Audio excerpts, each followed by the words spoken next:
My name is James Kuciak. I'm a lieutenant paramedic here at Grace Harbor Fire District 2. Here at Station 2-1 here in Central Park, and it looks like be doing a quick little station walkthrough, kind of a station orientation.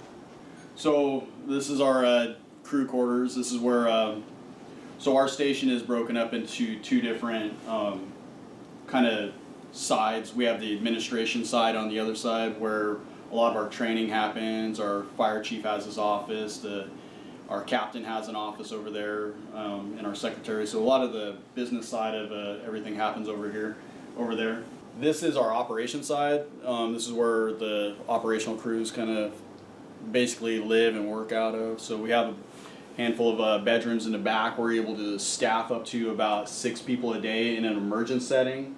Our daytime staffing is usually three career staff on during the day, supplemented by volunteers, and a student program. And we have a minimum of 2 people on for 24 hours a day. So this is our crew quarters. This is where a lot of us will, in between calls, be able to sit down and kind of decompress from call to call, get ready for the next one. Obviously we got a kitchen over here. This is where we cook all of our meals, store our food, because we are here for 48 hours at a time. And this is still relatively a new station. This is our, I believe, our second year into it. It was a taxpayer funded bond that we passed a good number of years ago. So we're able to expand our service and our station and our facilities to meet the kind of the service demands that the public or the service has been demanding. Because we're only getting busier as the years go on, and as we get busier, we're going to have to house more apparatus, which we'll show you here in a minute. So this is our Apparatus Bay. This is where we house our first out apparatus for Engine 211 and Medic 211. So with our staffing, we only staff a few people for our 24-hour period, so we do something called cross-staffing. Basically meaning that if it's a medical call, we take an ambulance. If it's a fire, we take the fire engine. We got a handful of different apparatus here to kind of meet the needs of what the call requires. So we have pretty much a basic engine. We have a telesquirt. It's an engine and almost like a ladder. We got it from Aberdeen a few years ago. It used to be engine 10.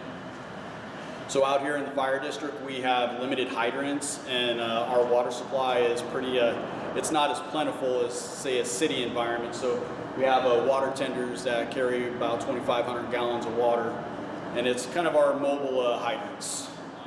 We staff paramedics 24 hours a day, 7 days a week, with at least a minimum of 1. Originally, when we first hired staff in 2003, we were all paramedics. Paramedics are hard to come by nowadays.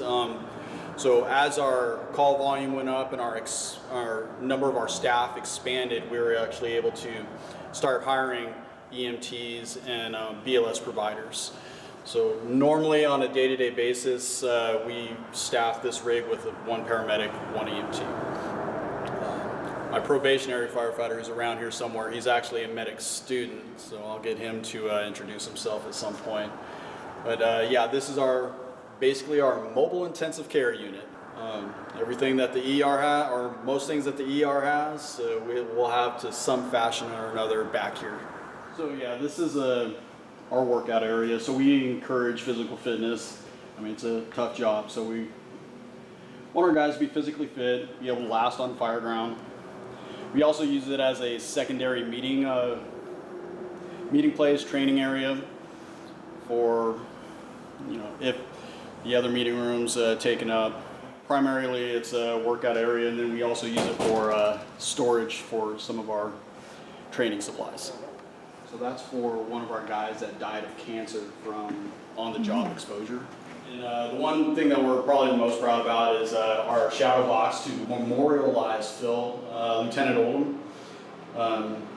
Worked here for many years, and he ended up passing away from job-related cancer due to the exposures that we see on the job. So this is our way of kind of always remembering Phil and having good memories because we talk about them even to this day. So for in here, we kind of house some of our memorabilia for like our 20-year service member deal. Most of the members on here are either retired. We do have at least one person who's still active on this list. We do have more personnel in the department that have 20 years. It's just we haven't got the picture on the wall yet. So this is kind of where the work gets done. So we're actually really glad that we're able to remodel this station the way that we were able to, is that we finally have a pretty good training area for our drill nights. Hopefully in the future, you know, EMT classes, our fire academies. But this is where we're at every Wednesday night for fire training and our EMS training to keep everybody's skills and certifications up. And a pretty decent AV system to be able to, you know, meet the needs of our, not only just our training nights, but also our commissioner meeting nights that are held every second Thursday. As you see, just like every firehouse out there, we're loaded up with a bunch of old school pictures. Pictures of long ago, old apparatus that are no longer in service.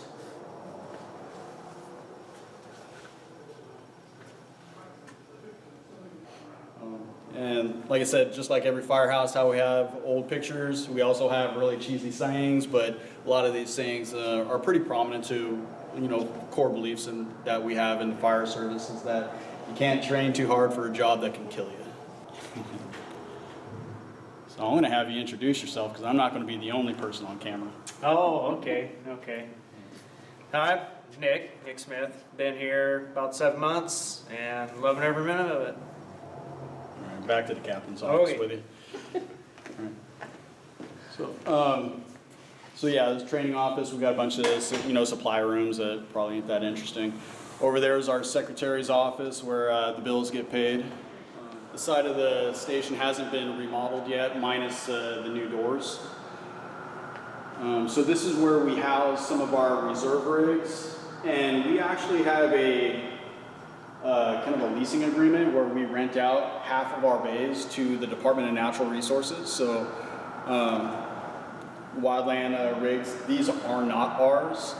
They belong to, like I said, DNR, and they have an office upstairs too that I would show you, but it's kind of their office now. So this is one of our training engines. It's probably more famous for our Santa through the park runs that we do every year during the holidays. Obviously, we're in wintertime months now, so we also have our department first out brush truck for our wildland fires. But it's not really put in service right now because, well, it's winter. But it's still readily available for us anytime that it's needed. So outside of housing some of our reserve rigs, the main purpose of this side of the station is for our department maintenance. So one of our firefighters on duty, on A shift, he's a former mechanic and he does a lot of our maintenance, our preventative maintenance and annual inspections and whatnot for our rigs, and a lot of the little odd jobs that some specialty skill probably requires versus trying to just make it up as we go. So we're actually pretty blessed with having a talented group of firefighters here that, whether it be building construction, auto mechanics, IT, we have a well-versed work group here to be able to take care of almost all the needs of the department. Fire services kind of one of those all hazard services, so we try our best to encompass everything that we could come across, whether it be fire, EMS, rescue, hazmat to the level that we're able to operate with. Some of the services are just hard to come by in Grays Harbor, like specialty stuff. We actually have to call to Olympia to get their sort team to come out to do like the high angle rescue. We work very closely with the sheriff's department out here, who handles most of the swiftwater rescue stuff. And yeah, that's about it. He's new, be kind to him. Yes, sir. I'm on day 4. John McNutt, Fire Chief here for Grays Harbor Fire District Number 2. good to meet you. Hopefully you've had a good tour around the station and been able to see kind of what we have here to offer the citizens, and I appreciate you coming out. Yeah, thanks for inviting me. Yeah, by all means, like I said, we take the whole public interaction thing really serious. So our house is your guys' house. We want people to understand what we have here. So if they have questions, whether they don't know the question that they have until they view your material, that might prompt them to say, hey, maybe I need to contact the fire department and get some of my questions answered. So we're always an open book. Yep. Come on out and see us.